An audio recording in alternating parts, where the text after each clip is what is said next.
omutaka yaterekeddwa mu kinnya kya fuuti 15 ng'obulombolombo n'ennono era ng'ekyo baakiteesa mu kikolwa lw'abataka nga ne Ssaabasajja yennyini yaliwo ne bakkiriza enziiko eyo era nga buli omu gy'alina okuziikwako. Olowooza bagenderera ki mu kugamba nti kabasime ekinnya kya fuuti 15? Kyandibadde kyanjawulo n'okulaga bwagazi bwa muntu kuba nazze kunongedde omuntu gwe baziika ewala ye muntu abantu gwe baagala era baakayanangana bukayanyi kanneeyongereko so ntugamba nti olwokuba omulembe guzze gukyuka nekino ekibba ttaka ekiriwo at least ne baba babbye ettaka tosobola kuddira muntu mujja wala at least ow'okumpi basobola omujja wala namukola ki naye omuntu ali awala asigala mu kitiibwa kye nga kikoze eki n'embugo zennyini ze tumuzise mu mbugo eziri mu 200 naye so si kuba nti tulina busobozi bugula keesi naye kitiibwa kuba ne keesi ekomye wano era mulaba ku kyaki yonna gye tubadde tuli omutaka badde atambulira mu keesi era keesi ebadde wano nga yakitiibwa ne bagizaayo kubanga bwe bulombolombo n'ennono. Nze nga Katikkiro w'essiga lya Lutalo nze Kyobe Francis nebaza bwebaza abantu nebaza abajjajja ababaddewo ab'obusolya bonna nebaza bakatikkiro abakulidde omulimu guno ogw'okunoonyereza ennono ekika ky'endiga balina okutambula alina okufuna Lwomwa omupya n'abataka bonna ab'amasiga be babaddewo ne bajjajja bonna mu bika ebirala ate n'abazzukulu mu bika ebirala era nebaza ne bannamawulire olw'omulimu guno omulungi gwasobodde okumanyisa kubanga ono Lwomwa amazeeko emyaka 17 okuva lwe bamutuuzaako nti omwana yali akazaalibwa kumpi jjajja afudde nga afuuse musajja mukulu kati ennono eno nga tagirabangako mu kika ky'endiga naye bangi basobodde ogirabako nebaza bwebaza beebale nnyo bwebagidde ate n'obudde bubadde bulungi nnyo era abantu bakuumye eddembe ne tuwekera jjajja mu kitiibwa era ndi musanyufu kuba nabadde ku abo bajjajja 17 ab'amasiga abalonze Lwomwa omujja aliwo era nga twagoberedde ennono era mmanyi nti tujja kugoberera ennono paka Buganda lweribeerawo mirembe gyonna. Morris Cakes and Events Limited bakola cakes eza birthday, okwanjula, baby shower, bridal shower mu buli design yonna gy'oyagala, traditional cakes n'ebika ebirala kw'ossa n'okutegeka emikolo ne girabika bulungi. Basangibwa wa Kaliga okumpi n'akatale k'aba veteran ku namba z'essimu z'olaba wansi awo ku call ne WhatsApp. Kola order cake ekutuukako yonna gy'owangaalira. Byonna oyagala bibajje bitanda dining, oyagala ntebe nnungi za class ziriko, oyagala wardrobes ez'omulembe oba oyagala duvet, bed covers ez'omulembe, oyagala kibitanda bine bitagwamu bitagombe bitalumya mugongo byonna. Faruku Nsanzi basangwa kibuye ku Ntebe Road bali opposite ne Petrosite okumpi ne Keti Motors. Genda obakubire kusima namba za simu ziri wansawo yogerako nabo jango lambule jango gule. Amanya nze Nsuuga Mustafa nkola ne Alihira Holdings Uganda Limited. Tuli bakozi ba biodigester wamu n'okuzimba okwenjawulo. So olwaleero tuli waneeno nga tuli nkola biodigester. Ekyenjawulo ekiriwo nti yo eri mu basement wakati okusinziira nga bulijjo abantu mu kiraba ti eno parking lot. So eri wansi eri parking lot eri basement. Leero tukoze size y'abantu 5 ng'era erina capacity okusavinga ekizimbe kino kyonna nga kinaabeera. Waneeno ng'era emigaso gya bulijjo gya biodigester tebagenda kunuunamu. Atwetaaze ku namba z'essimu 07017669992 ne MTN 0789224230 enamba ezo zonna kweziri ku WhatsApp. Munnayuganda omulimi n'omulunzi atunda ebikozesebwa mu kulima n'okulonda buno obubaka bubwo anti bannaffe aba Afro Canada Business Initiative wamu ne Global Events Canada bakuteereddewo omwoleso ogutuumiddwa Agri Business Canada International Expo 2024 awo ku Queensburg Convention Center okuva ng'ennaku z'omwezi 10 okutuuka nga 11 August 2024. Mugenda kubamu okwolesa ebikwata ku bulimi n'omulunzi eby'enjawulo, emisomo egy'enjawulo, okuyigiriza okukozesa ebyuma bikalimagezi mu kulima n'okulunda, engeri y'okugaziyaamu akataleko emitala w'amayanja wamu n'engeri y'okufuna zi international loans. Okwewandiisa n'okumanya ebisingawo genda ku website yaabwe eya www.afrocanada.net oba bakubire ku ssimu ezo. Essaawa zino twavudde dda mu nnaku tuli mu ssanyu kuba tusobodde okufuna jjajjaffe naye mu buuyo obwo tumaze okutereka jjajjaffe omubuze omutaka Daniel Bosa Kakeedo ate ne tufuna jjajjaffe omupya omutaka Elia Lwasi Buuzaabo. Olwaleero tugenda kubalwa byafaayo mu kika ky'endiga nti tusobodde okutereka jjajjaffe kubanga enkola y'abataka tumanyi batereka batereke. Omutaka yaterekeddwa mu kinnya kya fuuti 15 ng'obulombolombo n'ennono era ng'ekyo baakiteesa mu kikolwa lw'abataka nga ne Ssaabasajja yennyini yaliwo ne bakkiriza enziiko eyo era nga buli omu gy'alina okuziikwako.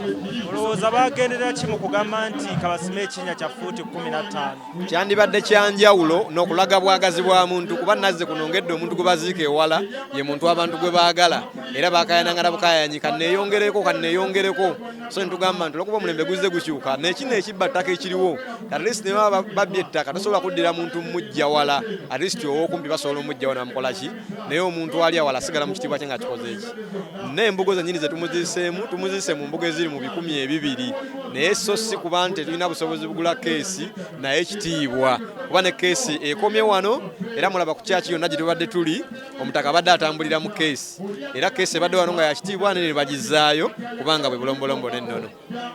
Nze nga Katikkiro w'essiga lya Lutalo nze Kyobe Francis nebaza bwebaza abantu nebaza abajjajja ababaddewo ab'obusolya bonna nebaza bakatikkiro abakulidde omulimu guno ogw'okunoonyereza ennono ekika ky'endiga balina okutambula alina okufuna Lwomwa omupya n'abataka bonna ab'amasiga be babaddewo ne bajjajja bonna mu bika ebirala ate n'abazzukulu mu bika ebirala era nebaza ne bannamawulire olw'omulimu guno omulungi gwasobodde okumanyisa kubanga ono Lwomwa amazeeko emyaka 17 okuva lwe bamutuuzaako nti omwana yali akazaalibwa kumpi jjajja afudde nga afuuse musajja mukulu kati ennono eno nga tagirabanko mu kika ky'endiga naye bangi basobodde ogirabako nebaza bwebaza beebale nnyo bwebagidde ate n'obudde bubadde bulungi nnyo era abantu bakuumye eddembe ne tuwekera jjajja mu kitiibwa.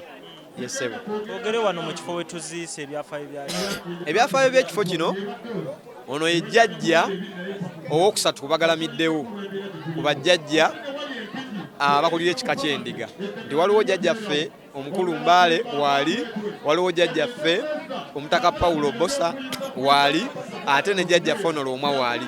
Kino kye kifo okusibuka ab'endiga mu nsi yonna bwe butaka bwaffe bwe tuyina era omutaka yenna ayina kuterekebwa wano. Kyekifo kino tukiwa ekitiibwa era twesereza okitegeeka obulungi n'okusinga wano mu mbeera gye kirimu. Yesebo obubaka kibo w'ab'endiga mu mbeera eno gye tubaddemu era ne wano we tuli. Obubaka bwempa ab'endiga bongera okunoonyereza okumanya ekika kyabwe ate baleme kusalawo mu busungu kuba jjajja yafudde enfa gye yafuddemu yakikangabwa. Wiki ewedde twali naye Katosi nga tuli ku nsonga z'ekika nga tukyadde mu ssiga lya Ssekkoba yakulira abamasiga bonna naye twali tuwakavaayo ne tufuna essimu ku ssaawa nga 12 jjajja mukubye amasasi jjajja n'afa tumuwerekedde mu kitiibwa naye ŋŋamba ab'endiga ntugezeeko okunoonyereza tuleme kuwubisibwa abatamanyi ŋŋamba abeenoonyeza ebyabwe okusobola okukuuma ennono yaffe kuba ya myaka mingi obwala omwa buli mu myaka egisoba mu 500 nga weebuli era ffe kikandoozi ekyenjawulo abalonda Lwomwa nga tava mu ntumbe z'Olwomwa afudde ffe Lwomwa tumulonda nga ava masiga ana amalangira gokka era gakola mu mpalo nga baleeta abazzukulu bwe tulaba nga tebasobola tubawa ebibuuzo ebyenjawulo bwe babigwa paka tufuna Lwomwa omutuufu mu masiga agaana amalangira era ffe amasiga amala tetukaayana wabula tuba basanyufu nga tufunye Lwomwa bwe tulaze abazzukulu era ndi musanyufu kuba nabadde mu abo bajjajja 17 ab'amasiga abalonze Lwomwa omujja aliwo era nga twagoberedde ennono era mmanyi nti tujja kugoberera ennono paka Buganda lweribeerawo mirembe gyonna.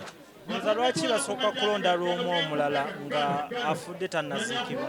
Ensonga emu ku zo nti omutaka yenna tavaawo omutaka asigalawo era kyovula bagamba nti Lwomwa teyafudde yabuze buki kubula so tuba tulina okubbulula omulala amangu ddala ng'oli tannakola ki kati entebe y'omutaka tesigalirawo y'ensonga enkulu tewaliwo nsonga ndala entebe y'omutaka tesigalirawo era kyovula omutaka olwalondeddwa yagenze n'ayanjulirwa Katikkiro bwe yamaze okwanjulirwa Katikkiro n'amwanjulira Obuganda era emikolo ne gikolebwa gyonna era singa tetwalonze Lwomwa tubadde tukyatereka jjajja ne bwe gwandibadde mwezi oba mwaka paka nga tufunye Lwomwa kuba yennono bwetyo bwelina okubeera. Maliriza olwaleero ekifaananyi ekiriwo okuba nti twaviiriddwako Lwomwa ate ne bajja nga abaana b'endiga boogerwako mu kifaananyi tibalibanga badde n'omukono kituwa kifaananyi ki? Ekyo nze kyendaba kyekiri kyenkugambye nti abaana tuteekeddwa babuulira ekika kyabwe n'okumanya ennono y'ekika kyabwe n'okwagala ekika kuba omwana ng'ayagala ekika kye tasobola kutirimbula jjajjaawe ate n'ekirala mu nsonga eno tusaba poliisi eyongere okugenda n'okunoonyereza kubanga tetundaka akakasa lujja oba ani ayogerwako ayasa jjajjaffe ddala wandiga kubanga tetunalabako gye bamuziika nti bamuziise mu ssiga lya gindi okuva lwe yafa oli ayafa nti bamuziise mu mutuba gwa gundi. Ffe tulina ennono yaffe ng'ova mu nnyumba n'otambula n'olujja n'olunyiriri n'omutuba ate n'essiga mpaka kasolya. Kati abo omu ayafudde omutemu bamuziise mu ssiga lyani era muzzukulu lwani. Wayinza okubeerawo embeera etannategereka mu mawulire gye twagala abamawulire batubuulire nti omutemu yabadde muzzukulu wa gundi mutabanyi wa gundi tukakase nti ddala yabadde wandiga. Naye bw'abanga yabadde wandiga kuba abaana babadde bato bayinza okuwubisibwa. Tusaba abaana bongere okwagala ekika kyabwe baneme kuwumisibwa oluusi olw'obusente obutono ate obutalina makulu.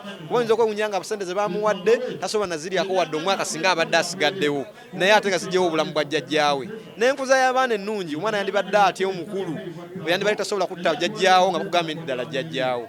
Yesebo tweyanziza nnyo. Amanya nze Kyobe Francis nga nze Katikkiro w'essiga lya Lutalo ate nga nze mwami wa Ssaabasajja atwala eggombolola y'e Buwama Ssaabasajja bwe yasiima.